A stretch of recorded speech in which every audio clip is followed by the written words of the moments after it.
hear me loud and clear when I say, and yes, I'm going to yell a little bit on this part because y'all need y'all to hear it clear as day. When I say that because you are an individual who survived, who lived through the pain and the trauma that you faced, whatever it was, and you are now in a place where you are seeking healing and you are understanding who you are in God, you are now thriving. Do you hear me? You are now thriving. So there's no more space or opportunity for you to minimize yourself or dim your light in any more situations. You understand what I'm saying? You are chosen.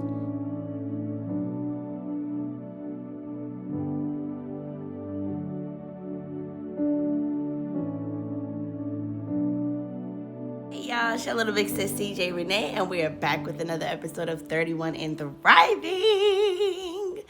Oh Lord, y'all can hear I'm tired because I just came back home from traveling. Okay, I just got off the airplane. I'm tired, y'all. Y'all probably like, where you went this time? So I went away for LCJ Music Group. I'm one of her background singers. So y'all, I was moving, I was hustling and bustling. My body is literally tired. I sound tired. I feel tired. But I made a commitment to you guys, so I have to post, even though I didn't post Friday, but I definitely need to post at least once a week. So this is my post for once a week. All right, y'all, so let's get into today's episode. Today's episode is called Peace. Peace, okay? So we're going to talk a little bit about peace and how it helps us along with our healing and our thriving. So first, we're going to start with the letter P. P, pause and presence. Okay, this is how you create space and reflect and be present, right? True healing starts in stillness, and it's so true because I remember when I first started my healing process, I didn't have anyone to talk to for real besides the therapist and my sister. And I know you're like, some of us don't have anyone at all, and you're absolutely right. And I feel like it's not good for man to be alone. So if you have at least one person that you can confide in, try your best to do that. If you're somebody who doesn't have anybody at all, try journaling. There's also cheap forms of therapy that you can do either online or in person. I would start researching that because you do need someone to talk to, even in the stillness. I feel like that alone time helps you to reflect on what happened. You know, it allows you to see the flow of what happened, as well as see how you could have did things differently. I feel like that's a major part. A part of being in the healing process is also accepting your faults of the things that you could have avoided from happening. A lot of people used to tell me I can't blame myself for my rape. A lot of people used to tell me that, but then there were those few that were like, well, technically that was your fault. And here's why I say that, because I was wearing shorts and I was in my bed and I allowed someone in my space, right? And though I didn't tell the person to rape me, though I didn't, get butt naked in front of the person, I allowed opportunity, space and opportunity for the person to do that to me. And though I feel like I had some type of responsibility over allowing him in that space, I don't blame myself for it happening. I blame my choices for allowing it to happen. Does that make sense? You got to sometimes find how you could have did things differently so that it doesn't happen to you again, right?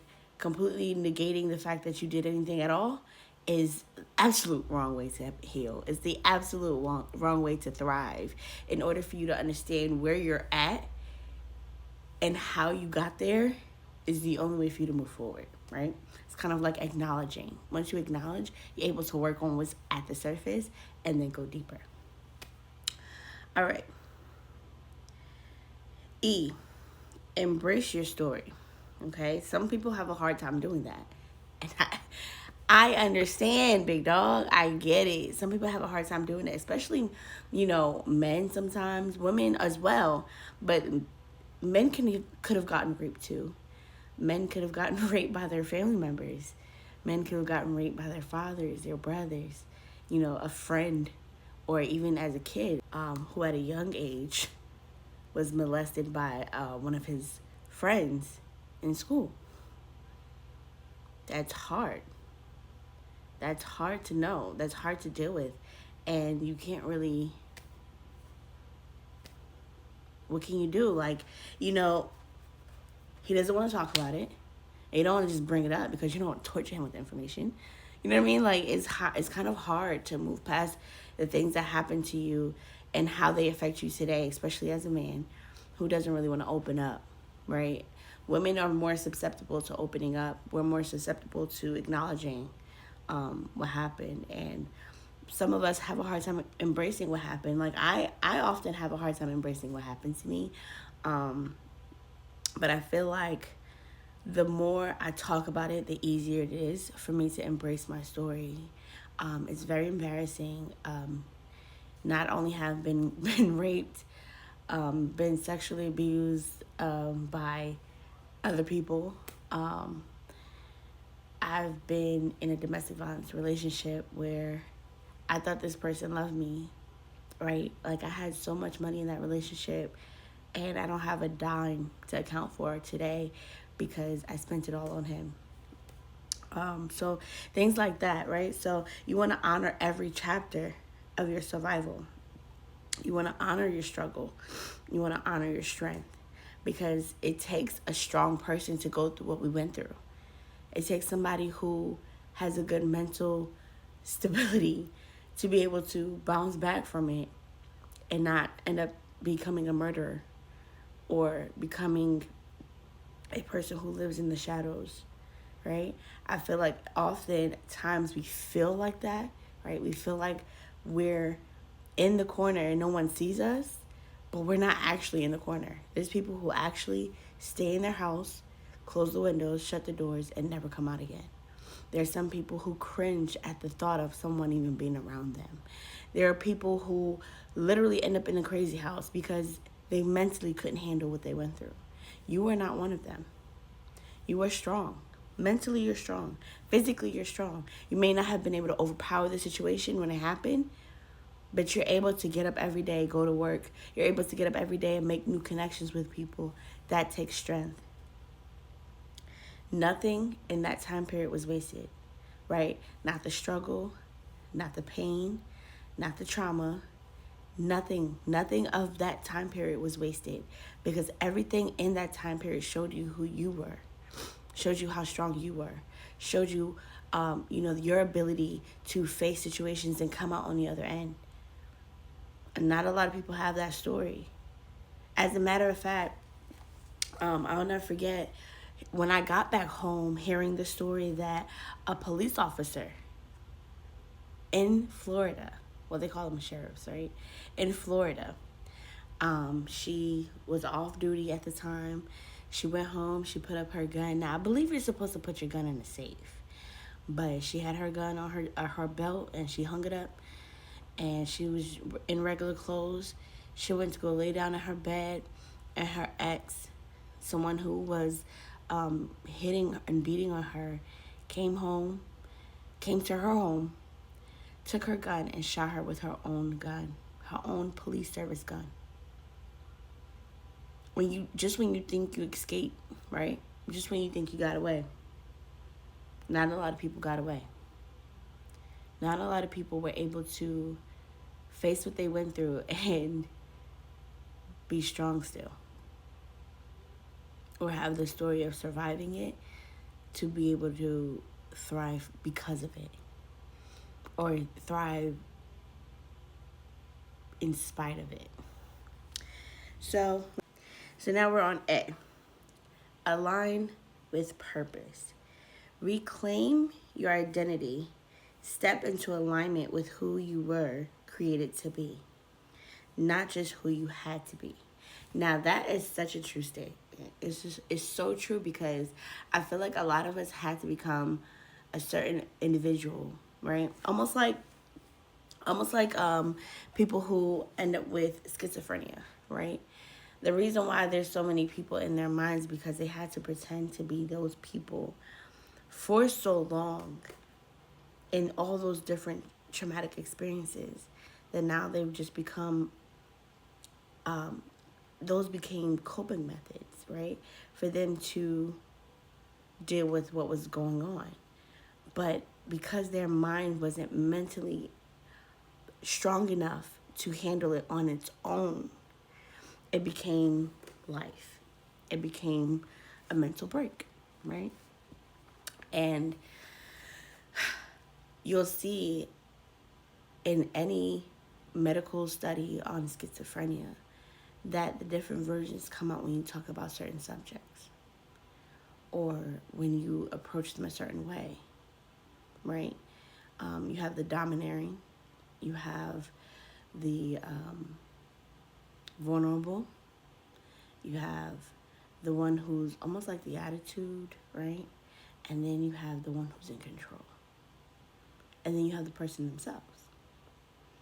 Each one of those different versions of that individual comes out according to what's being discussed and who's in front of them.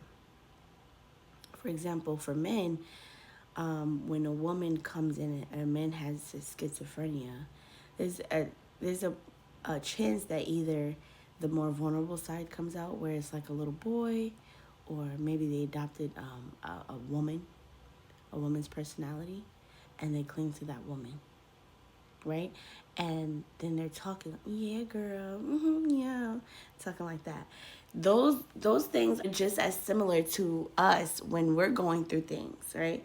The way we're able to adapt to situations based off of our trauma is very similar. And I'm not saying we're crazy. No, I'm not saying we have schizophrenia. Nor am I saying schizophrenia is a bad thing. Everyone has their different ways to cope with trauma. What I'm saying is that you had to become somebody in order to deal with that trauma. For me, I became very masculine. I can do it on my own. I'll beat you up if you try me. Don't play with me. Okay, I was the big dog. Don't do that. You know what I mean? Like, that's who I had to be in order for me to survive, in order for me to cling to some sort of life that I had left, right? Because what was happening to me from the time that I originally got raped, I felt like I could not defend myself. I felt like, you know, I had no strength in my body. I felt like I had no ability. Like, all that talk I be talking, like, I'll beat you up, I'll knock you out. All of that I was doing didn't come out when I needed it. So what I learned was no more talking. Okay? The moment you're in a dire situation, you hit first. Hit first, ask questions later. Became very, very aggressive. When I tell you I was fighting everywhere, I was fighting everywhere over just about everything. Okay? My nails, to this day, when I get my nails done, my fingertips are so sensitive because I broke my nails so many times that the nerve is just alive in my nails. Like, the nerve in my nail bed is alive because I fought so many times and I broke my nails so many times. It's like, I don't know, like, I had to become a very violent individual in order for me to successfully get through life, to get to where I am today, where I am now able to identify what it was that caused me to get to that point and be able to resolve the issue and, be more truthful and upfront with myself about how to handle it from here, right? So once I was able to I understand that version of myself by, pausing and being in my present and being present, embracing my story, aligning with my purpose, I was then able to understand that that's not who I am. That's not who I am. The person I became is not who I am. just as much as the person you have to become is not who you are, right? Who we are is the person that God has called us to be. God created us to be. And that person aligns with the purpose that we have for our lives, that God has for our lives. Excuse me. That aligns us with the purpose that God has for our lives, right? But we have to go back to the drawing board. I had to go back to the drawing board so many times. Because like I said in my last video, I didn't know who that version of me was. I was like, who's that? Who's this new person I'm coming? I didn't understand it, but I adapted so much to this person I had to be in order to survive that I completely lost train of thought of who I was. I had to literally figure it out from scratch. Like, go back to the drawing board. Do I like this? Do I like that? No, yes, no, yes, yes, no, no, no, no, yes. I like that. You know what I mean? Like, I had to, like, literally, because I've been so used to what I had to do in order to be a part of society that I lived in, right? Now that I didn't have those type of situations around me or people or things around me, I'm now able to adapt to who I supposed to be. Who am I supposed to be? Now, yes, we're not all fortunate to be pulled out of the exact place where, the trauma happened. We're not all fortunate. But what you can do is take time away, right? Whether that be go to the beach, whether that be get on a train ride, whether that be, I don't know, whatever, go to the library and sit with yourself and rediscover who you are. That gives you time to be able to find out who God created you to be and how that aligns with your purpose. Following up after that, C, cultivate connection. Healing doesn't happen in isolation. Build safe, life-giving relationships that reflect your growth. Now that I can say is absolutely, when I tell y'all, these have been my actual steps, and I didn't have these steps written down or anything. I just started writing them down recently. But these have been my actual steps, okay, to my own personal healing. And getting to the place where I am, where I am thriving, Thriving is being in a place where you don't have to second guess yourself. Thriving is being in a place where, you're not trying to survive and you're not trying to make ends meet. You're not trying to, discover, I don't know, ways to get someone's attention. You're literally just sitting in yourself and you're being you authentically. That's what thriving is all about. Yes, money comes along with that because you're being more yourself. And the more you are yourself, you attract what you love. You attract what you want to do. You attract it. That's called thriving. So I had to go through all of these steps in order to get where I am today, right? So in cultivating my connections, I literally thought of that. I don't want nobody who's going to be my friend that's going to tempt me to want to go to the club, to want to have sex outside of marriage, who's going to want to do drugs. I didn't want to have any of those type of people around me. I literally cut off everyone who was like that. And not so much cut them off, but as much as, I stopped talking to them as frequently as I was when I first got here. I stopped calling them. And I know some of them feel some type of way about it, but I promise you it's not personal. I needed to do this for myself. And when you come to understanding that it's something that you need to do for yourself, you'll find more of an ability to dig deep and let people go. Seriously.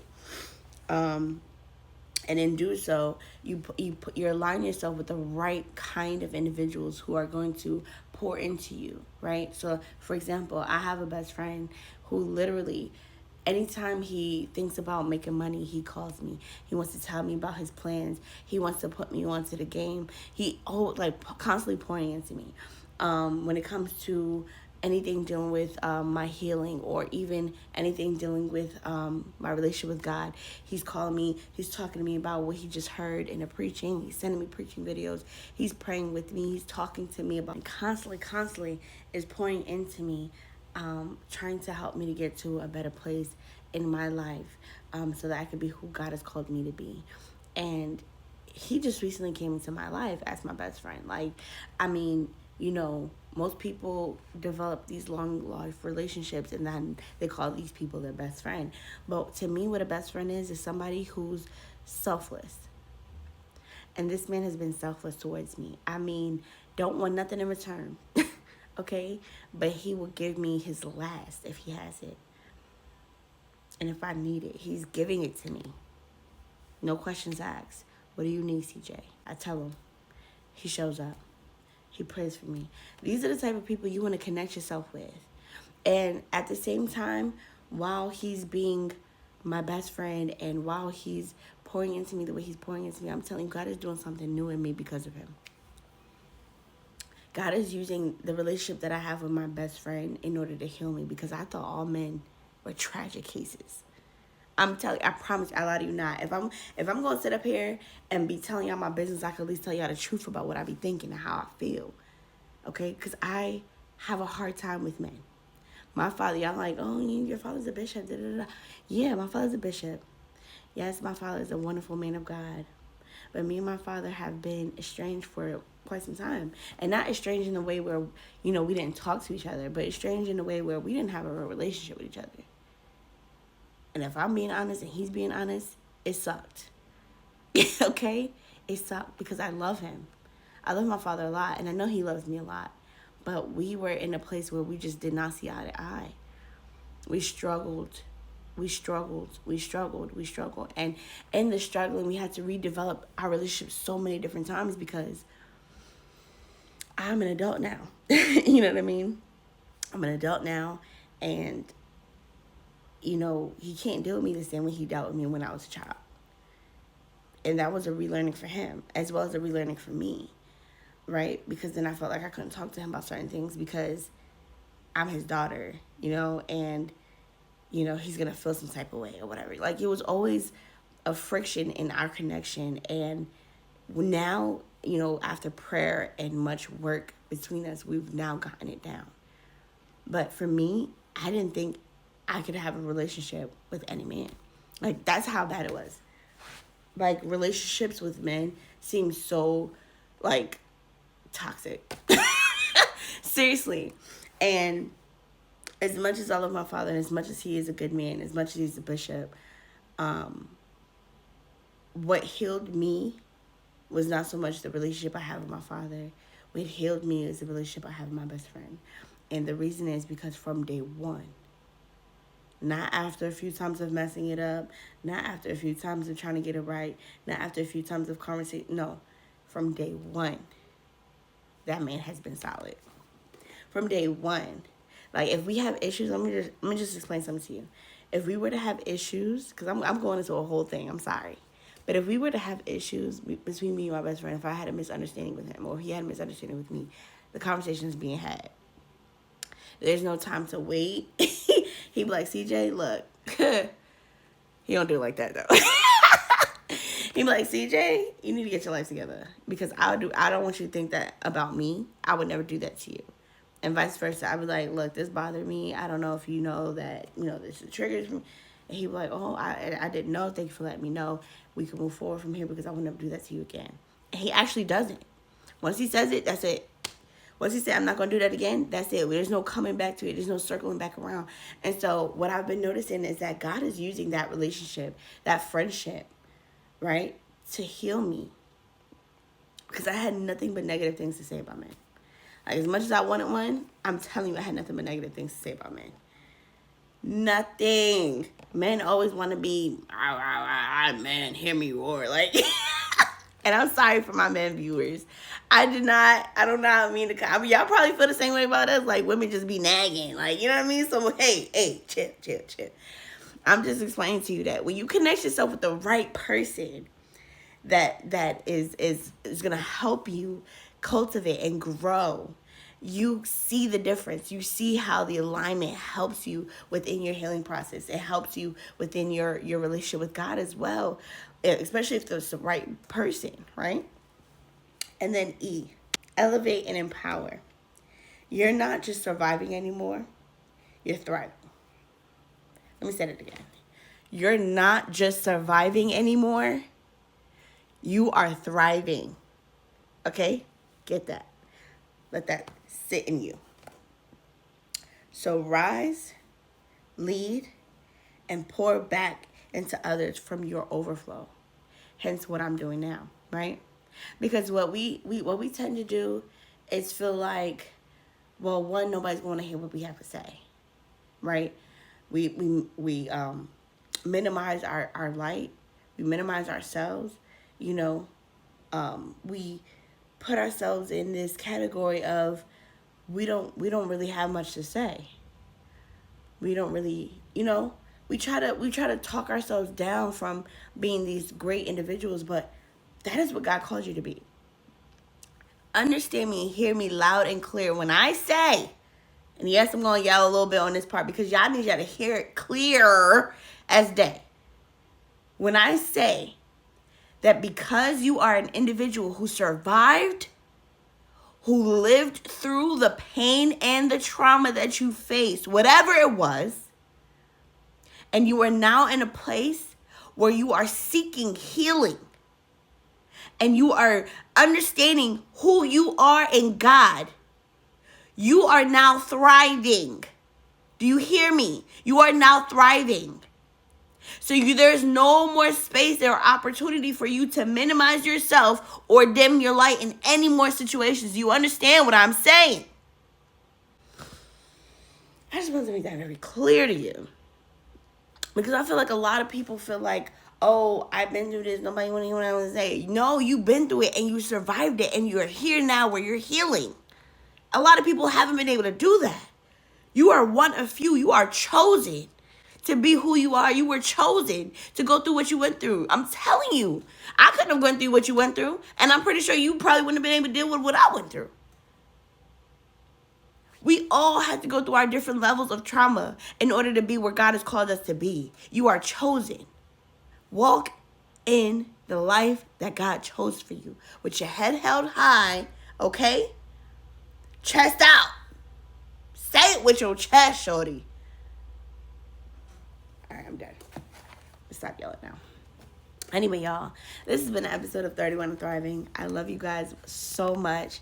Remember to find your alignment in God in order to seek what God has for you, which is your purpose. And once you are resolved in your purpose, once you are steadfast and sure, okay, that this is what God has called you to do, you will find your peace in that. Y'all, it's been an episode of 31 and Thriving, and this is your little big sis, CJ Renee.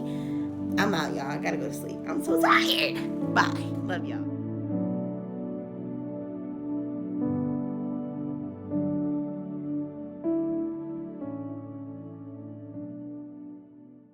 To ensure you don't miss an episode of 31 and Thriving, go ahead and hit that subscribe button. And don't forget to share. It's your little big sis, CJ Renee.